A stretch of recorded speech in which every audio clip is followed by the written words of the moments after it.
আসসালামু আলাইকুম, সবাই কেমন আছেন?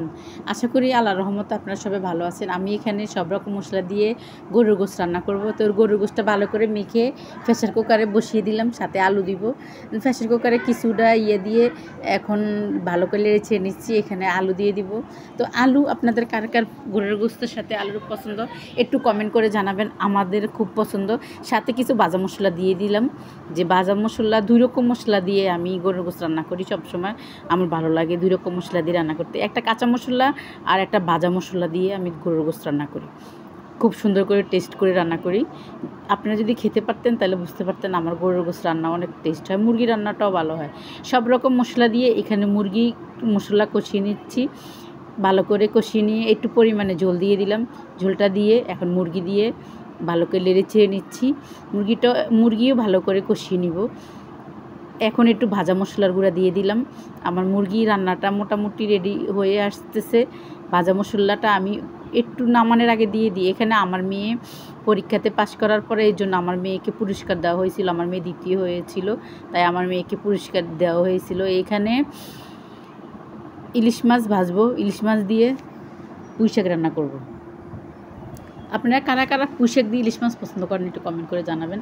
এই ভিডিওটা অন্য দিনের, যেদিন আমি রান্না করেছি ওই দিন পুঁই শাকটা এত টেস্ট হয়েছে কি বলবো আপনাদের সাথে।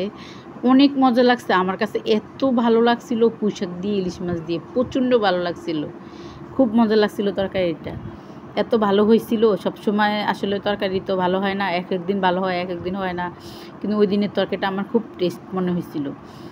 এখন মশলা দিয়ে সব রকম কষিয়ে পুঁই শাকের পাতা দিয়ে কষিয়ে এখন ঝোল দিয়ে দিলাম। ঝোল দিয়ে এখন মাছগুলি দিয়ে দিব। মাছগুলা দিয়ে ভালো করে কিছুক্ষণ রাখবো। সবগুলা মাছ দেওয়া হয়ে গেছে। এখন মাছগুলি চেপে চেপে দিব, ভিতরে যেন লবণ মরিচ ঢুকে তাই।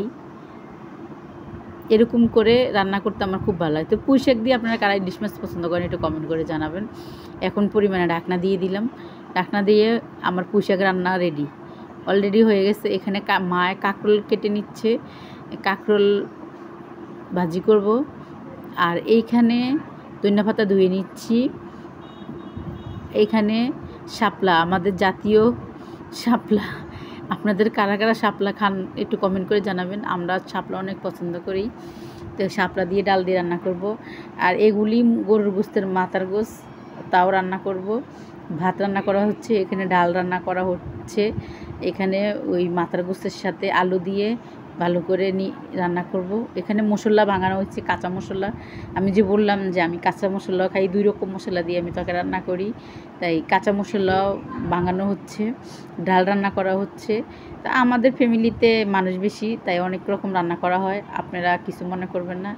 এগুলি আমাদের ফ্যামিলির অনেকগুলো মানুষ, তাই যৌথ ফ্যামিলি আমাদের, তাই অনেকগুলি রান্না করা হয় এই জন্য।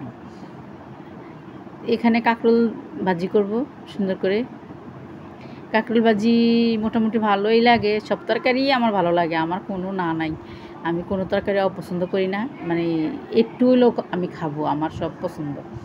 এগুলো মাথার গোশের সাথে আলু দিয়ে দিলাম। এই যে কাঁকরোল ভাজি করা হয়ে গেল, এখানে মাথা গোশের সাথে পেঁয়াজ বেরেস্তা করে দিয়ে দিলাম, যেন টেস্ট হয়। এই জন্য আমার রান্না আমি খুব সুন্দর করে রান্না করি, জানি না কার কাছে কীরকম লাগে, আমার কাছে অনেক ভালো লাগে।